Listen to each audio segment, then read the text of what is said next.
rolling now. Hello, everyone. Welcome back to Comics for All. Today is Sunday, January 25th. Thank you for joining us wherever you are in the world. This is Comics for All, where comics, creativity, and community all connect. As part of our weekly Ink and Insight segment, we have the wonderful Sean Von Gorman of comics here with us today. Also, we have another guest visitor with us who's half asleep. So, Sean, thank you. I promise. That's okay. Sean, thank you so much for taking some time, and thank you for rescheduling it as well. But the first question we like to ask everyone is, what got you? What got you hooked into comics as a reader? When I was a kid, it was definitely like the work of like Todd McFarlane, Alex Ross, all the Jim Lee, Image Comics. When I got a little older, it was definitely stuff like Mike Allred. Reading Mad Men #1 is kind of what made me want to draw my own comics. Right. Mike Allred cover, by the way. So. Oh yeah, that was a long time coming. Absolutely. Another kind of reader-centric question we like to ask everybody is, what's something that you've read in the last year that's really stood out to you? It can be major, could be indie, anything like that. I really loved the Beneath the Trees series. Patrick's been doing some really great stuff with that book. Recently did a full read of I'm like East of West.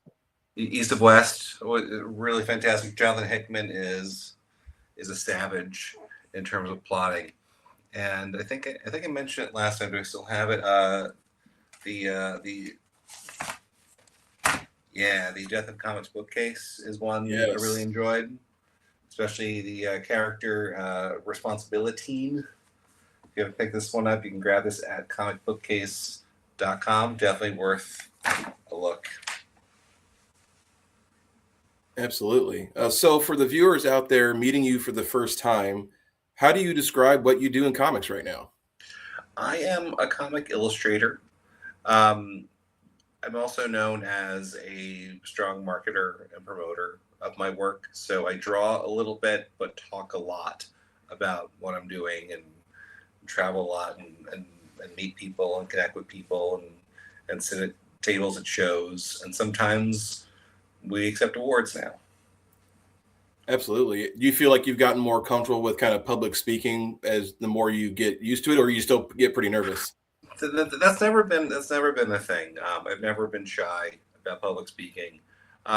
Speaking with a point is probably more difficult. When you get up there, you have a quick few moments to kind of get your point across. Thank all the people you have to thank, and then get the hell out before people get bored. Absolutely. Because one of those challenging things is making a panel or speaking thing not, like you said, not bored enough for people to walk out. But sure, why I don't prepare. That's right, exactly, and there's nothing wrong with that. I go in cold. I respond in the moment, so there's never any like preamble. I'm like, okay, here we go. You're gonna get my real, honest response to this, and just keeping it. It's important for anyone on the other side, like yourself or a moderator, to be organized. But then right. I think some of the fun stuff is when you kind of stumble on things you weren't expecting in the course of the conversation. Absolutely. And I love those kind of panels where they kind of either maybe not go off topic, but they go on tangents and that kind of organic conversation happens. You got a great point there. So for a creator like yourself, what does a typical creative week look like, especially, with a newborn in the works? What's on your drawing board or writing desk that you're kind of excited about? Right now, I've got some I can't talk about too much, but I'm working on some the final touches to the Lawrence Brothers Detective Agency. Yes, I've got some creator-owned stuff on there.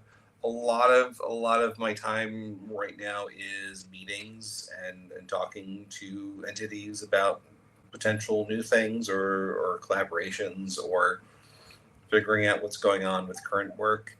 I am dedicated to returning to working on the Pedestrian series after having to take the year off, essentially, with everything going on with the diamond situation to see if and how that will resolve. And it's been a wild year for comics and media in general. Absolutely. And well, spoiler, we are going to dive in and actually talk about the Pedestrian.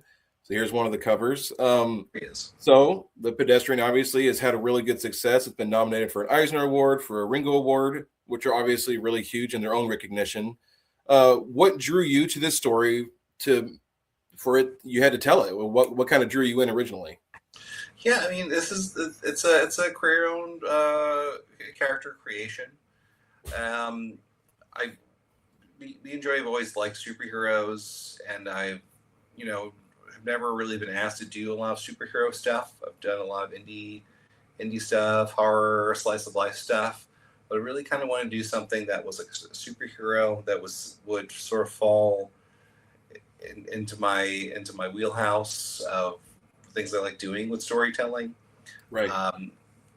I was kind of inspired to do something that would kind of be like the Flash, if he was not someone who like ran particularly well.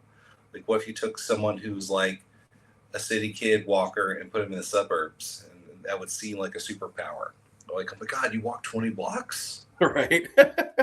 And so I came up with this character design and then a name, and like a slight MO of we're going to see him walk in real time. He's not getting anywhere in a particular hurry, and then reached out to my old buddy Joey Esposito, who we worked on a project called Pawn Shop a number of years ago. That was a little experimental with the storytelling, where it's a day in the life in New York City from 4 different perspectives. Mm-hmm. We thought that would be cool to maybe expand on that a little bit. Instead of having like a New York City pawn shop as the linchpin of the story, maybe we would take this character and have all these like small interconnected stories that sort of build on each other. For the design of the character, was it kind of like a one time or once or twice, or did you have to go through multiple variations to come up with this final design? No, this is pretty one and done. It Nice. was something that I wanted to have be something that in the story, this is something that someone kind of creates on their own, sort of inspired by the blinking white man in the "Don't Walk" sign. So sneakers, Sentai suit, goggles, and the pedestrian crest down there. That we're also thinking in terms of something that could be shot really cheaply, or something that someone could very quickly and easily put together as like a cosplay for a convention. Mm-hmm. I didn't even think about the cosplay part. That's a really good idea. Yes, we have had a couple now, and I feel terrible. I feel terrible for what I put these people through. It's something that looks cool in a comic, but putting it on a person is not very flattering. No, I'm sure. So it's something that we're mindful of and communicating with each other in terms of like a media adaptation. We've had like 2 or 3 now, and it's one I was aware of ahead of time. One came up to us at C2E2, and we did not know this guy. He just showed up in goggles and the suit, and he wanted me to draw the crest on him in real time, which was like, okay, let's do it. And so now I'm drawing on him, and a buddy of mine saw the guy at the show later, and he's like, "Are you the pedestrian?" He goes, "Yes," and he signed me. So that's fantastic. That's a taste of what conventions have become in the past year. We've had a very fun fortune to like be able to see us level up in terms of like our standing in the industry, and right. The conversations we have are different, where it's like, oh, we know you've done this thing. It's something that it's aspiring to. Maybe people find out about the thing you do, maybe people have heard of you, maybe people have read it. To it's, if you're sitting at a table at a convention, it's a lot of push. It's a lot of pushing yourself onto the crowd. Like, hey, can I tell you about my book? Hey, can I tell you about my book? Where it wasn't so much pushing as it was just being there, and people find you, or sometimes you have like a little line before you get there, and that's Yes, just been really fun to kind of feel and experience and appreciate in the moment. absolutely, of course. And we touched on this the other day, but I feel like it was a good question to come back to. What's a page or a sequence, a panel from the pedestrian that has kind of changed the way you thought about your own art and storytelling? I think I think the one that gets mentioned a lot is there's a page where he helps a citizen parallel park. Mm-hmm. It's something that I thought would be interesting. I thought it would be funny, and it's something that just really resonated with people as something that would come back. That it kind of conveys the mission statement of the project. It's Mm-hmm. like maybe like the second or third chapter in the first issue, and it's we have a tight first 6 issues that we had as an ash can for a long time, where we take a night in a city urban environment. There's a lady walking home at night who gets hassled, and then a costume hero pops up, uh, foils this robbery. He gives chase, and then stops at a stop sign because the light changed. Uh-huh. And other than that, that particular moment has been something that's really hit hard. Of like he's just standing at the don't walk sign because he can't cross, and it feels anticlimactic. But then the light changes, and then he pursues again. And I've been doing I've been doing live readings of the first couple of chapters, like for schools and Oh, conventions, nice. and that's a moment that like you walk into the story cold. You're like, oh, okay, it's a super thing, and that's the moment that shows you that this is not your average superhero story. And Of course. I was reading at the school for a fourth grade class, and the teacher like fell out of her chair when we got to that part in the screen. That's hilarious. And When you we kind of get touched on this with your last answer, but has there been any kind of feedback from readers that has kind of surprised you, or like, wow, I didn't think about the story from that perspective? We've had some very deep dives. AIPT, Chris at AIPT has done some very thoughtful deep dives. That we spoke to him before the series came out, and then did like an article about the series in general, and then very specifically deep dives on each issue as the Oh, first wow. four came out, um, where there's a lot of subtlety in what we're doing. It's very Lynchian in what we're doing, like where we appreciate David Lynch's work, where he doesn't connect every dot for you, and so Right. some of the work exists as an interpretation in your own mind, and sometimes that can vary from person to person.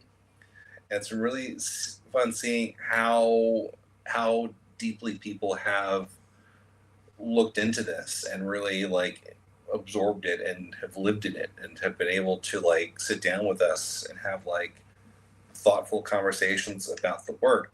At C2E2 this year, someone from Canada came down across the border in 2025 just to talk to us Oh, for cool. for 30 minutes straight about the book. He's like, no, I'm sorry, I don't want to take up all your time. He's like, no, you've you've risked coming across the border just to talk to us about this book. Let's talk as long as you like. This is fantastic. This is why, if a creator doesn't want to talk about what they're doing, they're not going to leave the house. You're not going to see them. You're not going to Yeah. see them at a show. They're not going to be approachable. They're going to have some sort of entourage or like a paywall that you'll have to cross to engage them.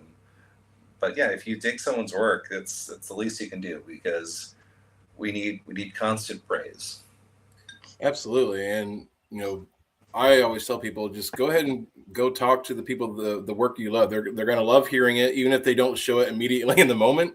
But like you said, people love to hear about their work and how it either impacts them or gave them a different perspective on things, or just insightful, a sense of entertainment, whatever it may be. But it's really cool to hear that feedback. It's easy to assume that you're working in a vacuum, Hmm. and the stuff that you put out, especially if you're posting stuff online, like engagement isn't what it used to be. So Nope. you'll see like maybe two or three likes or something, and but then people will approach you in real life, be like, hey, I really am digging the stuff that you're doing. Like, I had no idea anyone was watching this. It's No kidding. fun to throw stuff into the void, and then sometimes the void goes, that was pretty good. Can you have some more? That's right. And like we mentioned, it was the Pedestrian was nominated for an Eisner and a Ringo Award. With that kind of award recognition, has that changed your approach on any future projects, or still kind of keeping the same mindset of let's keep making weird comics? I definitely want to make weird comics. It's definitely made me more thoughtful about what I would like to do next. Right. Especially with this new baby, I've had a couple months to just not really do anything for a couple months. So it's been very. It's been a cathartic moment of looking into yourself and seeing your life kind of change in a way in real time, and to figure out things that are important, things that are not important. Right. So I've done some work that I'm proud of. I've done some cool, weird things in the past year that haven't come out yet. Mostly working with the Lawrence brothers and the Berkowitz brothers on the Lawrence Brothers Detective Agency. Excited for that. Which is a book that would not have existed without my involvement of really pushing and finding the publisher. And that project has evolved in a way where the timing worked out in a way where things kind of got pushed back to the point where things were overlapping into our due date. So I wasn't as involved on the interior page stuff. I think I've only done maybe like 18 pages of that now, and they've brought in other artists to do it, but my DNA is all over it. Oh yeah. And it's fun to see, being able to interact with the talent on there. Like I also did a book with Cool Keith that came out earlier this year, and finally met Cool Keith and worked with Esoteric of Czarface on Nice. this one. So it's been cool to be able to engage with different sides of the business, and to have a little bit of juice to go, okay, this is what I want to work on. We're going to get this made somehow. Let's chop this around with my name attached to it. And then this coming year, I want to focus on my own weird books. I've got a couple of things in the chamber.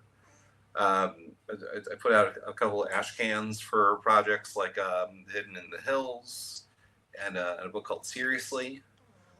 Seriously is a book about a former mob enforcer who leaves the life to be a birthday clown. And it's not a comedy. I'm already drawn in because I like anything kind of dark on that side. So now we're going to delve a little bit into kind of your career path and style a little bit. So you've worked on everything from punk, zombie satire, and the Toe Tag Riot to political and historical projects like Occupy Comics and the AOC Freshman Force. And you touched on it just in your previous answer, but do you feel like you have a criteria that you look for as what's something that you're going to step forward and work on? Or you, like you mentioned, you're kind of more open to the possibility of working on different things now? It has to be something that I'm excited about. Mm-hmm. Money is one thing. I've made very little of it in comics. The only currency in comics is excitement and goodwill. And the more you can chase that feeling and feel good about something you're doing in comics, because it can become very tedious. It can be a slog if you're in a long-term project that you're not into at all. Right. So something that excites you and gets you out of bed in the morning, it's something that's worth pursuing. And if it's something that can go to help people, like any of the charitable anthologies I worked on, like Love is Love for DCIDW, or the LA Strong anthology for Mad Cave. I mean, and that was great because that was a project that affected a lot of people in the comic community. Oh yes, very much so. We were able to do something in real time that affected people we know. That people we know who lost their homes got a check, which was huge.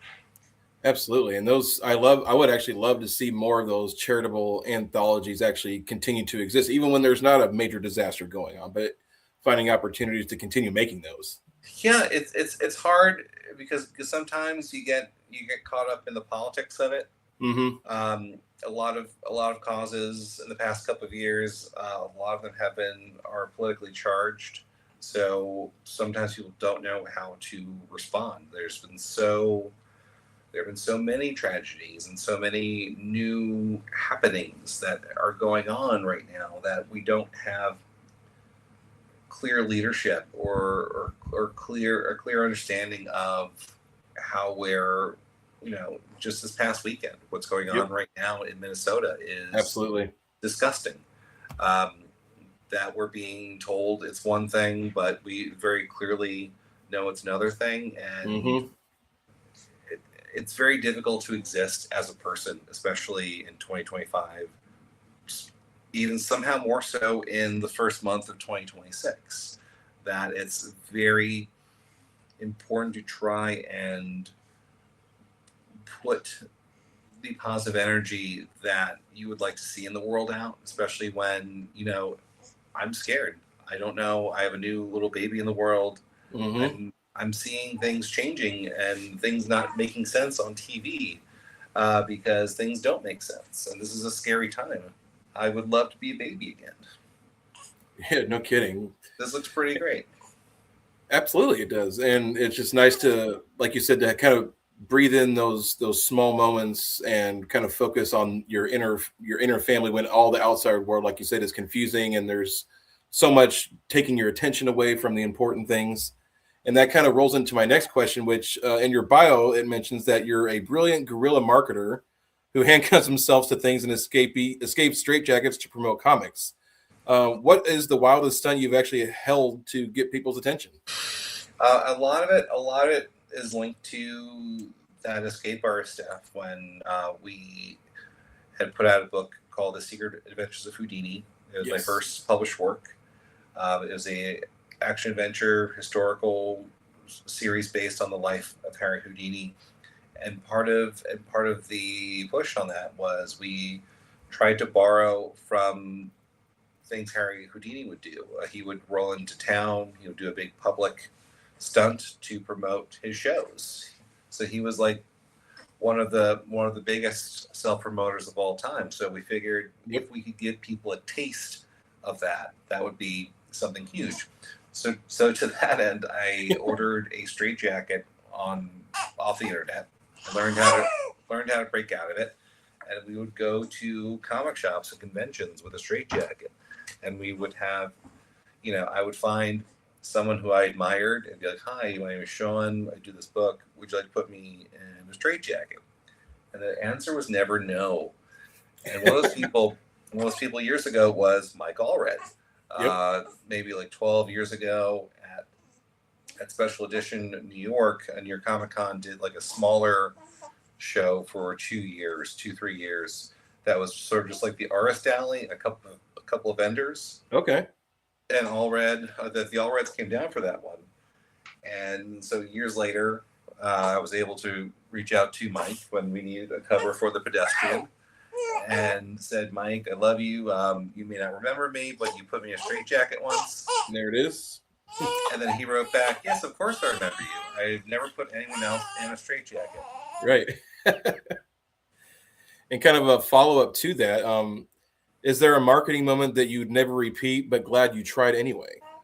During that time, we did a signing in Salem, Massachusetts for Houdini, and I thought it'd be a good idea to have myself burnt at the stake. I So we did got this in it. Harrison's in Salem, Massachusetts. We survived. No one got hurt, but it was something that we had. We became. I became friendly with lots of escape artists and magicians during that time who were Houdini fans, and I never claimed to be a magician or an escape artist. That was part of the danger of like, I don't know what I'm doing. Maybe I'll get out of this. Maybe I won't. But then to also do like a bigger stunt where there's like fire involved, um, when you do anything in Salem, Massachusetts during Halloween, you have kind of like a built-in crowd just showing up. Like, oh, Right. what's going on here? Oh, in about like 5 minutes, I'm gonna be burnt at the stake to promote this comic we're doing, and people would just wait. And after I did this stunt, I sort of like jumped off this apparatus I had built with a barbecue pit in it, and then landed on a little girl.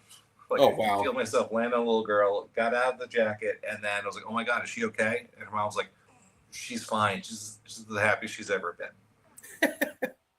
Love that.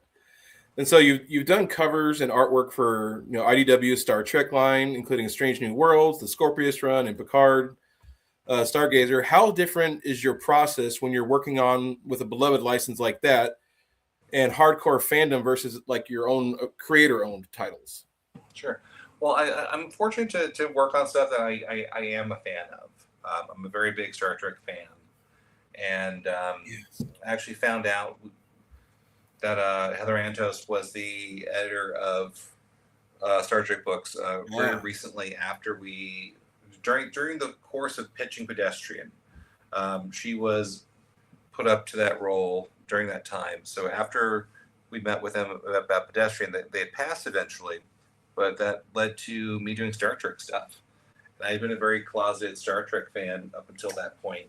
It's something that was frowned upon when you're growing up in school.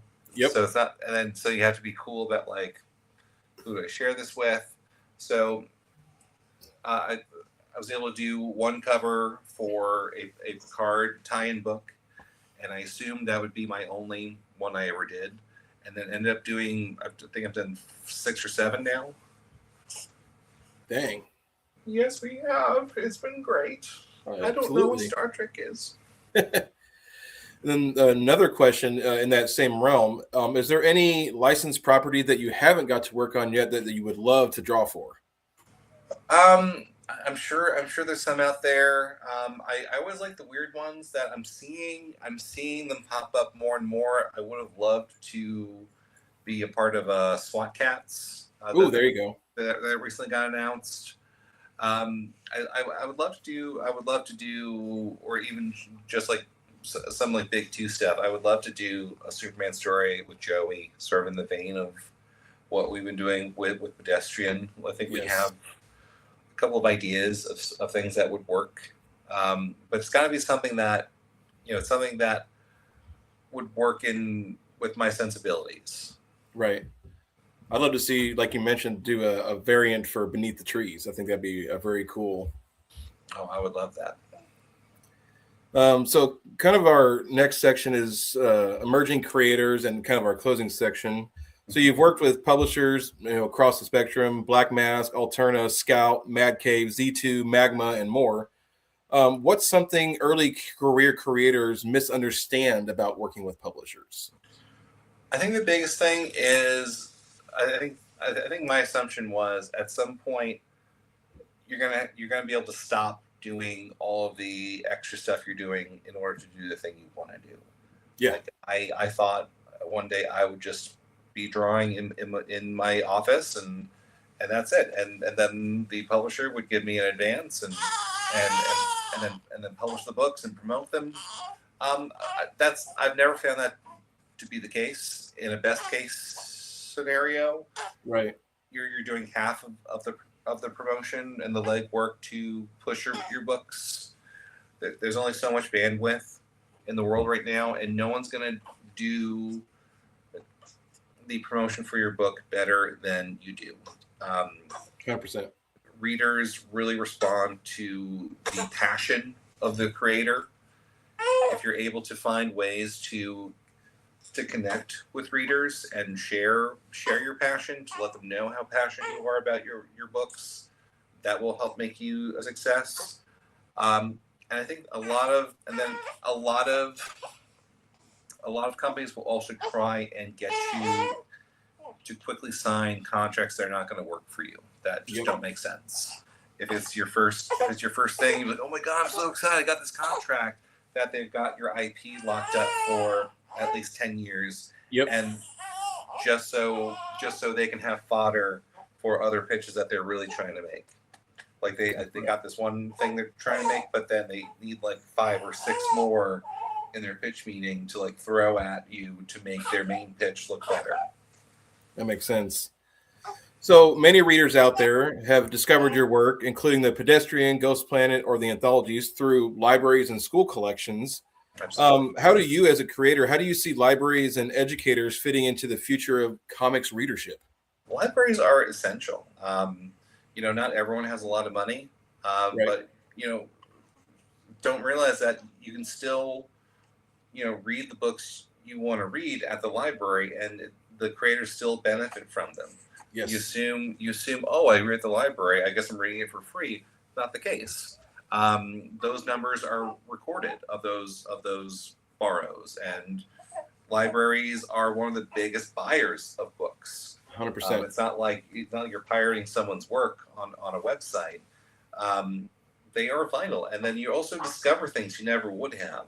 Yes. Like I took a wrong turn at a library in Queens, and they had like a very impressive graphic novel collection of like thick hardcovers. Like they had all of Grant Morrison's Doom Patrol. Nice. And stuff like, you wouldn't just go to just pick up at a shop willy-nilly. But if I were a kid over a summer, I would absolutely get on that. And my youngest son at our local library, he's become Mr. Library, where he's like ordering books to hold that he's like, I gotta go. My book's on hold at the library. I gotta go get it. And then returning them and reading them and bringing them back. Yes. It's really great to see that. Like he just kind of like, without prompting, like figure it out, like how you do that. It's something I never did growing up or would never think to do. And he was like, oh, how do I get these books? And talked to the librarian. And the librarian walked him through, oh yeah, just go with your account, order online, and he does it, religiously, even through like a blizzard. He was like, we got like 2 feet of snow up here. He's like, oh, I gotta get to the library. Heck yeah, I love that. And something else I like to promote more on the back end, especially creators trying to get their work into libraries. Number 1, get a library card, obviously. Number 2, find out what their purchase suggestion, process is. So you can even submit your own works to be purchased. And 9 times out of 10, they'll make the effort to actually, try to get copies. And if they can't, they'll actually let you know. So you're not sitting there waiting, which is really nice. Absolutely. Or if you're a creator, that's a great way. Great way for creators to get their 100%. Also, getting down to investing in getting down to ALA at least once in your time, especially if you have something big that is coming out.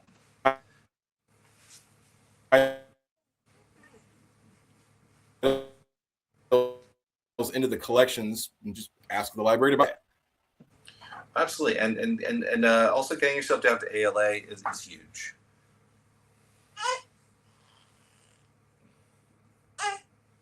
Yes.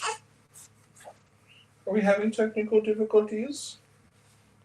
Okay, Luz, can you fix it? Let's take a look. Are we still on, guys? What's going on here? Okay, we're gonna try. Let's try and reset.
Oh, Lucy.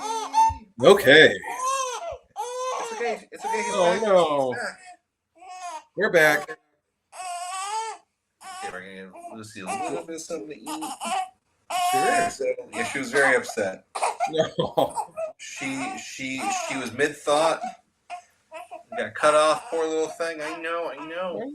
Yeah. Well, we only got a couple questions left. Yeah. We were talking about the importance of libraries, and I would say to any new creators, if it's within your means, I would say it's definitely worth, especially if you have a new big project coming out, it is worth checking out ALA at least once. Absolutely. And go meet all the hardworking, underpaid, underappreciated librarians working out there, because they know how to fucking party too. Yes, we do. You want to see a fucking party, you get all the librarians in a convention center. Yes, we do. We know how to party for sure. So at least what you can talk about, what's some upcoming stuff the rest of this year that you can talk about? The pedestrian will return. Yes. We're not sure how quite yet or why, but we've been really just patient with the way of comics right now, watching things coming out. We have been doing different things with the property. We recently put out like a vertical scroll version of the book, I saw that. exclusive through Global Comics, which is a new version of the first 4 issues broken up into chapters, and including a lot of material that was cut from the print run. We had originally envisioned this as a vertical scroll book, and then it evolved into a print book. So we have lots of fun animatics of the pedestrian walking around in real time that we're excited that we can incorporate into a version of the book that is independent of the original run. So we're hoping to maybe put that up for like awards for webcomics coming up. So keep an eye out for that. And if you haven't read The Pedestrian, it's hard to find a copy of the trade right now because we're sold out. We need to go back to print for the Volume 1 trade. But issues 1 to 4 are available through magmacomics.com.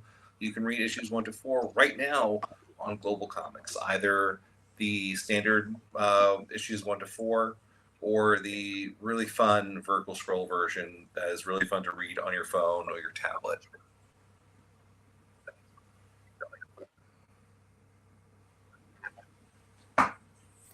Excellent. And then our last question to close us out is kind of an odd one, but do you happen to have a favorite snack or a meal as a go-to when you need to sit down for a few hours and work on a project? Ooh, good question. Definitely like to hit protein. I've got an Indian place near my house. Sometimes like a quick thing will be like an order of samosas. There you go. But my favorite work snack is just a pot of coffee. A pot of black coffee usually kind of does the trick. Excellent. Well, everybody out there, and we've had at least a couple people in the crowd the entire time, so thank you for sticking with us through the entire 41 minutes now. This has been a really wonderful conversation, Sean. Thank you again for coming on and taking some time out of your schedule. Thanks for the little one for sticking through it as well. But everybody out there, thank you for watching Comics for All today, where comics, creativity, and community all connect. And I mean, how much cuter can you get? None much cuter. Say hi, Lucy. Lucy Von Gorman here. Future artist. We'll see. Kids, if you're going to school, we need doctors out there. We need lawyers. You could have a boat. You could be having vacations on a beach somewhere. Live your life. Don't. Only go into the arts if you have to. If it's something there's something that's burning inside of you that therapy and medication won't fix. That is great advice. And we will close out with that. So again, Sean, thank you so much for coming on. And again, everybody out there for Comics for All, we will see you next time. All right, thanks for having us. Bye. Yes, thank you.